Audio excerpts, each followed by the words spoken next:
नमः संस्कृताय मित्रों, मैं टीम स्टार क्लासेस से आशीष तिवारी आप सभी लोगों का सहृदय स्वागत करता हूं।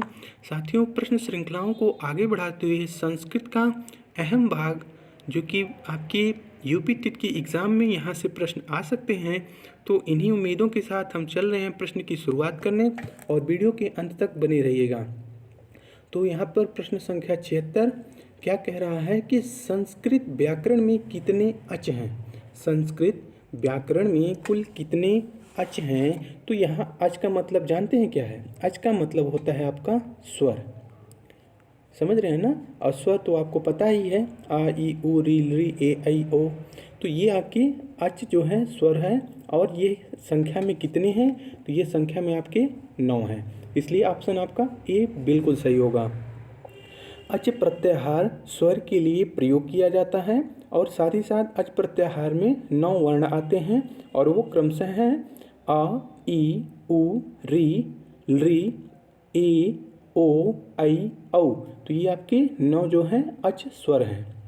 बात समझ गए ना भैया? चलिए आगे की तरफ हम बढ़ते हैं। प्रश्न संख्या 77 आपका है, कूर्पर का अर्थ है।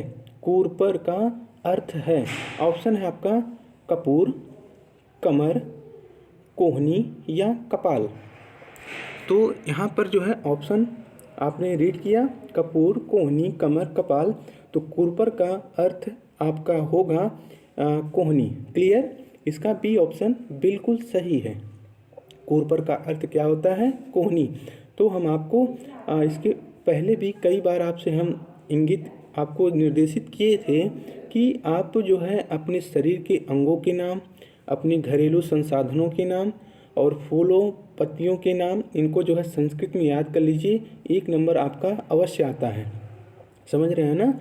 तो चलिए आगे बढ़ते हैं और अन्य ऑप्शनों को हम बता दें इसका संस्कृत। और इसमें जो कि कटि का अर्थ जानते हैं क्या होता है? कटि का मतलब होता है कमर। कमर की संस्कृत क्या होगी? कटि होती है। क्लियर? और आपका कपाल का होता है, ये जो आपका कपाल, कपाल का मतलब होता है सिर। समझ गए ना? चलिए आगे बढ़ते हैं हम। और प्रश्न संख्या 78 है, टट्टिका शब्द किस सूत्र से बना है?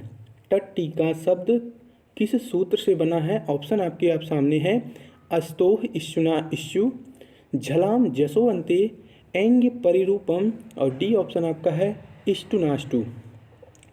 तो ऑप्शन ए अस्तो इष्टुनाष्यु, बी ऑप्शन झलाम जसोवंते, और सी ऑप्शन एंग परिरूपम, और डी ऑप्शन इष्टुनाष्टु।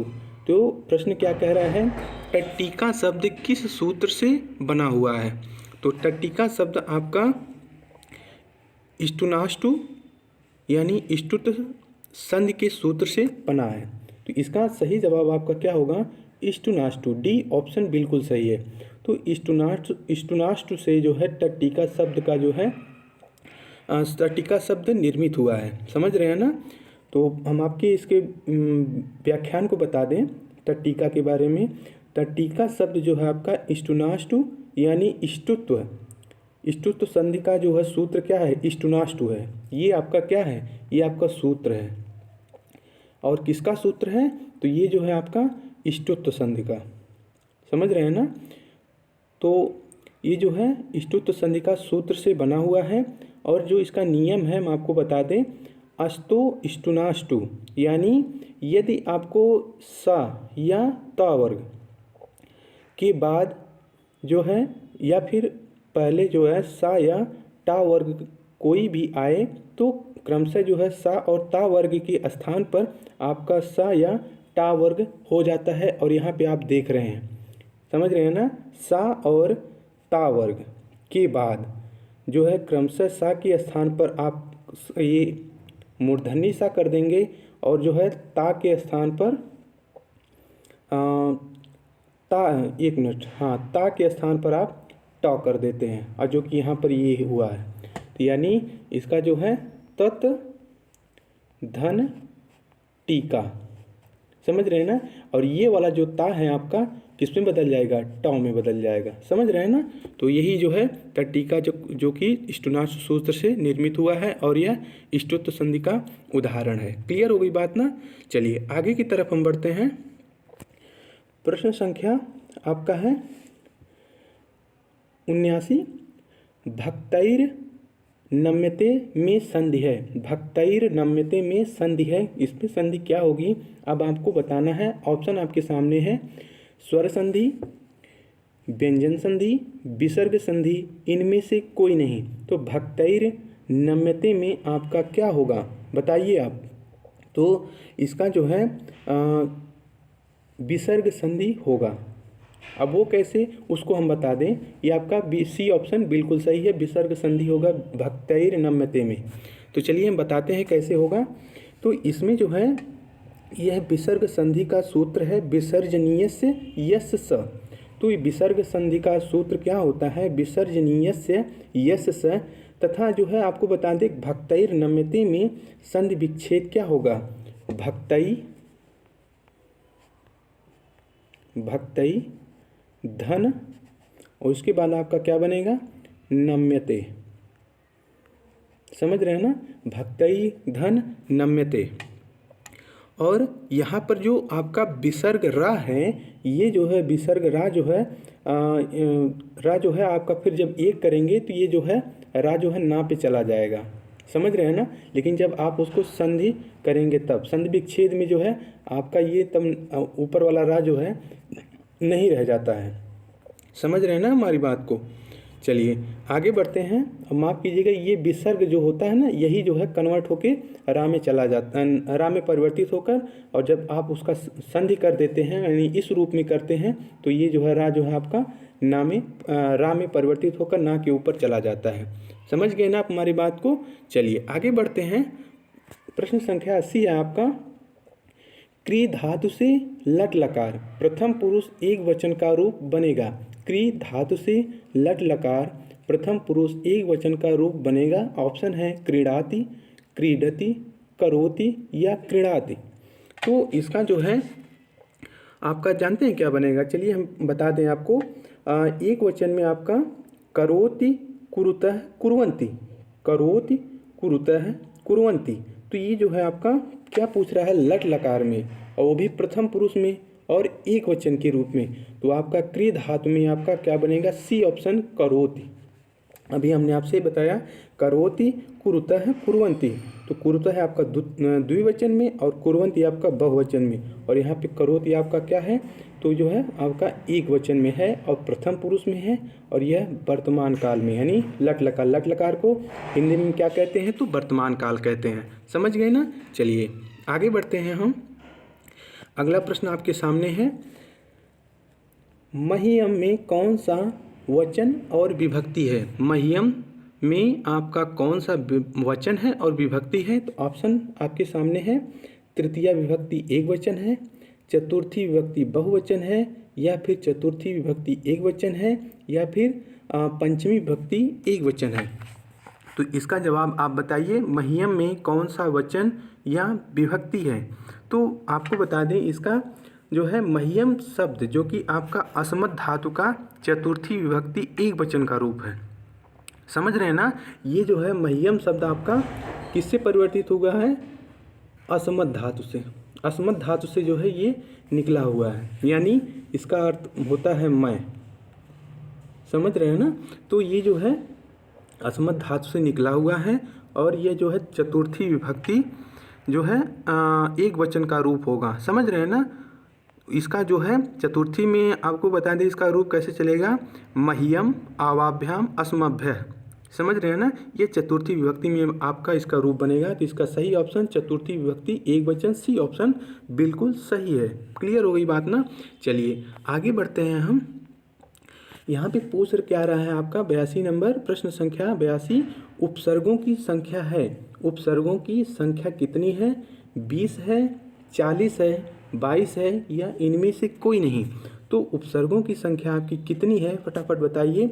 हमने आपको अपने वीडियोज़ के माध्यम से आपके इसके बारे में चर्चा की थी। तो प्लेलिस्ट में चले जाइएगा संस्कृत के, वहाँ पर हमने जो है उपसर्गों के बारे में आपसे बताया है। तो इसका सही जवाब आपका क्या होगा, उपसर्गों की संख्या 22 है भैया। सी ऑप्शन बिल्कुल सही है। उपसर्गों की संख्या 22 यानी 22 आपके जो है उपसर्ग होते हैं। चलिए आगे की तरफ हम बढ़ते हैं। अगला प्रश्न है, आपको बता दें हम उपसर्गों के अंतर्गत कुछ उपसर्गों के बारे में। उपसर्ग शब्द जो कि आपका पहले जुड़कर उसके अर्थ में परिवर्तन करना जो किसका काम होता है, उपसर्ग का होता है। जैसे आपका निर शब्द है तो निराभिमान, उप है यथा है, प्रति है तो प्रतिमान, प्रतिभूति, अधि है अधिभार। तो ये जो है आपके जो है क्या हैं, संस्कृत के उपसर्ग हैं। ऐसे प्रतिदिन है आपका शब्द, तो इसमें जो है आपका प्रति जो है क्या है, उपसर्ग है। समझ रहे हैं ना। तो ये जो है शब्द के पहले लग जाते हैं। समझ गए ना। चलिए आगे बढ़ते हैं हम। प्रश्न संख्या 83 आपके सामने है। शुद्ध वाक्य चुनिए। शुद्ध वाक्य चुनिए। ये ऑप्शन है आपका, ते बालका क्रीडति, तौ बालकौ हसन्ति, सह बालकः अस्तः, और आपका डी ऑप्शन है, ते बालका पठन्ति। तो शुद्ध वाक्य आपको बताना है। ऑप्शन आपके सामने है। तो इसका जो है आपका शुद्ध वाक्य में आपका डी ऑप्शन बिल्कुल सही है। ते मतलब वे, बालका मतलब सभी बालक, वे सभी बालक, पठन्ति क्या करते हैं, पढ़ते हैं। समझ रहे हैं ना। वे सभी बालक जो है क्या करते हैं, तो पढ़ते हैं। तो ये आपका सही ऑप्शन जो कि शुद्धता के रूप में आपका यही है। बाकी जो है आपके विकल्प जो है असंगत हैं। विकल्प ए, विकल्प बी और विकल्प सी। समझ रहे हैं ना। तो ये बाकी आपके गलत हैं और डी ऑप्शन बिल्कुल आपका सही है। समझ गए ना। और चलते हैं आगे, चलते हैं हम माफ़ कीजिएगा। प्रश्न संख्या 84 है आपका। अध्यापकः पुस्तकं पाठयति। अध्यापकः पुस्तकं पाठयति में वाच्य परिवर्तन करने पर क्या होगा। अध्यापकः पुस्तकं पाठयति में वाच्य परिवर्तन करने पर क्या होगा। तो इसका आपको बताना है सही जवाब। और हमने वाच्य परिवर्तन की वीडियो जो कि आपको प्रदान कर दिए हैं, और आप प्लेलिस्ट में जाइएगा, वाच्य परिवर्तन वहाँ पे हमने बताया है आपको। तो देखते हैं ऑप्शन, अध्यापकेन पुस्तकं पाठ्यते, बी आपका अध्यापकेन पुस्तकं पाठयति, सी अध्यापकेन पुस्तकं पाठयति, और डी है आपका अध्यापकेन पुस्तकं पठ्यते। तो आपको बता दें कि वैसे आपके वाच्य जो है 3 प्रकार के होते हैं। समझ रहे हैं ना। यदि आपसे प्रश्न करेगा कि वाच्य कितने प्रकार के होते हैं, तो वाच्य आपके 3 प्रकार के होते हैं। क्लियर। जिसमें से आपका पहला है कर्तृवाच्य, दूसरा आपका कर्मवाच्य और तीसरा आपका भाववाच्य होगा। समझ गए ना।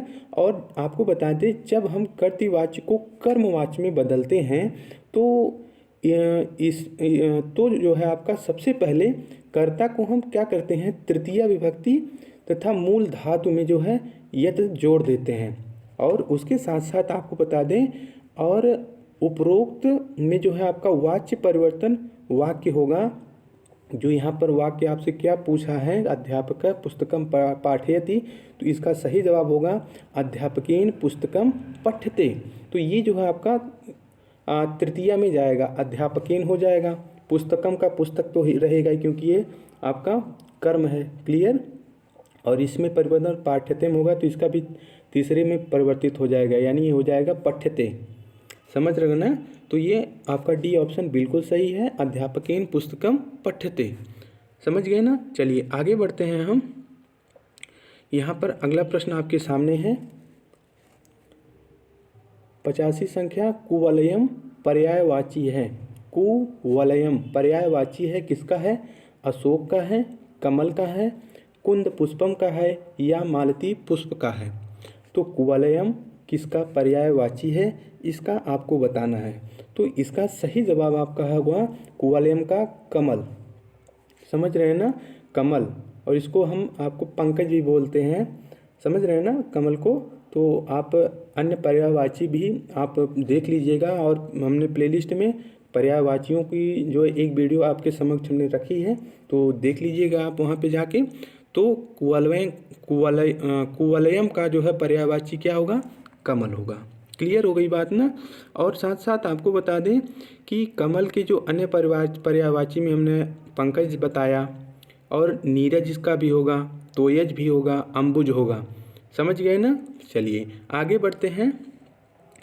प्रश्न संख्या 86 आपसे क्या कह रहा है, इसको देखिए, इसका जवाब दीजिए। संस्कृत व्याकरण शिक्षण की प्रणालियों में, संस्कृत व्याकरण शिक्षण की, संस्कृत व्याकरण शिक्षण की प्रणालियों में सबसे प्राचीन प्रणाली है। संस्कृत व्याकरण की शिक्षण की प्रणालियों में सबसे प्राचीन प्रणाली है, कौन सी है? सूत्र प्रणाली है, पाठ्य पुस्तक प्रणाली है, अव्याकृत प्रणाली है या सहयोगी प्रणाली है। आपको बता दें कि आपकी यूपी टेट के एग्ज़ाम में शिक्षण से 1 या 2 प्रश्न पूछ लिए जा रहे हैं। आपके वर्तमान समय में जो है, अभी आपके कुछ विगत वर्षों में जो पेपर हुए हैं उसमें से आपके संस्कृत के एग्ज़ाम में जो है आपका संस्कृत ये जो आपका क्या नाम है, पेडागोजी जिसे कहते हैं आप, वो प्रश्न आपके यहाँ पे डाल देते हैं सब यूपी टेट के एग्ज़ाम में, इसलिए आप इस पर भी ध्यान रखिएगा। तो प्रश्न संख्या 86 का जो है सही जवाब क्या होगा, तो इसका होगा सूत्र प्रणाली। समझ रहे ना, ये ऑप्शन बिल्कुल सही है। संस्कृत व्याकरण शिक्षण की प्रणालियों में सबसे प्राचीन प्रणाली आपका क्या है, तो सूत्र प्रणाली है। समझ गए ना। जैसे कि आपका जो पाणिनि ने जो अन्य वैयाकरण थे, कात्यायन जी, पाणिनि जी, वरुरुचि जी, तो ये लोग क्या थे, सूत्र पर ही जो है अपने संस्कृत व्याकरणों का विस्तार किए थे। इसलिए आपको बता रहे हैं कि ये सूत्र प्रणाली जो है संस्कृत की व्याकरण प्रणालियों में सबसे प्राचीन मानी गई। समझ गए ना हमारी बात को। चलिए आगे बढ़ते हैं, हम अगले प्रश्न पर चलते हैं। प्रश्न संख्या 88 है आपके सामने। निगमन प्रणाली में देखिए, यहाँ पर भी व्याख्यात्मक प्रश्न पूछा गया है, पेडागोजी का सैद्धांतिक प्रश्न, तो इसको भी आप बताइए। निगमन प्रणाली में पहले उदाहरण तत्पश्चात नियम बताया जाता है, या फिर पहले नियम या तत्पश्चात उदाहरण बताया जाता है, और सिर्फ नियम बताया जाता है, या इनमें से कोई नहीं। तो आप एक बात हमेशा ध्यान रखिएगा, जब निगमन पूछे, ठीक ना, तो निगमन में क्या किया जाता है, तो निगमन में आपको इस बात को आप एक बात हमारी सूत्र मान लीजिए एक प्रकार से, कि इसमें जो है जो ना शब्द है आपका निगमन में, ना का मतलब क्या हुआ, निगमन, और निगमन ना से आपका नियम बनता है। तो पहले आपका क्या होगा, नियम, पहले नियम, फिर तत्पश्चात, यानी उसके बाद क्या करते हैं, उदाहरण की संज्ञा देते हैं निगमन प्रणाली में। तो ना से निगमन और ना से नियम, तो नियम और फिर उसके बाद उदाहरण। तो निगमन प्रणाली में आपका पहले नियम, फिर उसके बाद आपका उदाहरण बताया जाता है। क्लियर हो गई बात ना। चलिए अब ये ना भूलिएगा, निगमन से नियम, क्लियर। चलिए आगे बढ़ते हैं। प्रश्न संख्या 89 है आपका। कक्षा शिक्षण में अत्यावश्यक शिक्षण सहायक सामग्री है। कक्षा शिक्षण में अत्यावश्यक शिक्षण सहायक सामग्री है, कौन सी है, तो श्यामपट्ट है, चार्ट है, प्रोजेक्टर है, या फिर रेडियो है। तो इसका आपको सही जवाब देना होगा कि यदि कक्षा शिक्षण में जो है, यदि आपका श्यामपट्ट ना रहे तो क्या कक्षा शिक्षण की जो प्रणाली है क्या वो आगे बढ़ सकती है, कभी नहीं बढ़ेगी, क्योंकि चार्ट तो आपकी क्षणिक मात्र है, प्रोजेक्टर, रेडियो, लेकिन श्यामपट्ट जो है बहुत ही अति आवश्यक जो है शिक्षण में सामग्री मानी जाती है। समझ रहे हैं ना। तो 89 का सही जवाब आपका क्या होगा, श्यामपट्ट। ये ऑप्शन बिल्कुल सही है। क्लियर हो गई बात ना। चलिए लास्ट और अंतिम प्रश्न आपके सामने है। प्रश्न संख्या 90 बताइएगा। बुद्ध चरितम किसकी रचना है, बुद्ध चरितम किसकी रचना है। तो आपको बता दें कि बुद्ध चरितम जो है ये रचना आपका अश्वघोष की है। और आपसे एक बात और अहम फैक्ट बता दें, ये बुद्ध चरितम आपका 2018 के टेट के एग्ज़ाम में ये प्रश्न आपका आ चुका है। यह प्रश्न आपका पूछा जा चुका है सुपर टेट के एग्ज़ाम में 2018 में। बुद्ध चरितम किसकी रचना है, तो अश्वघोष की है। इस बात को ध्यान दीजिएगा, 2018 में टेट के एग्ज़ाम में पूछा जा चुका है। तो समझ गए होंगे आप हमारी बात को। तो बता दें कि बुद्ध चरितम जो अश्वघोष की रचना है, इसमें जो है आपको बता दें कि बुद्ध के जीवन चरित्र का वर्णन जो कि अश्वघोष ने किया है, और इसमें जो है भवभूत की रचना जो है उत्तरराम चरितम है, और जो है माफ़ कीजिएगा, भवभूत हम अलग से बता दे रहे हैं आपको। भवभूत की रचना उत्तररामचरितम है और भारवी की रचना किरातार्जुनीयम है। समझ गए ना, भवभूत की क्या है और भारत की क्या है। इसको आप इन सब चीज़ों को आप हमारे प्लेलिस्ट में चले जाइएगा, वहाँ पर हमने इसको बताया है। तो आज का सेशन आपको कैसा लगा, अपना विचार हमें ज़रूर दीजिएगा। बहुत ही मेहनत करके आपके सामने ये वीडियो हम रखे हैं। तो फिर मिलते हैं अगले भाग में। अपना ख्याल रखिएगा। Take care. नमो नमः।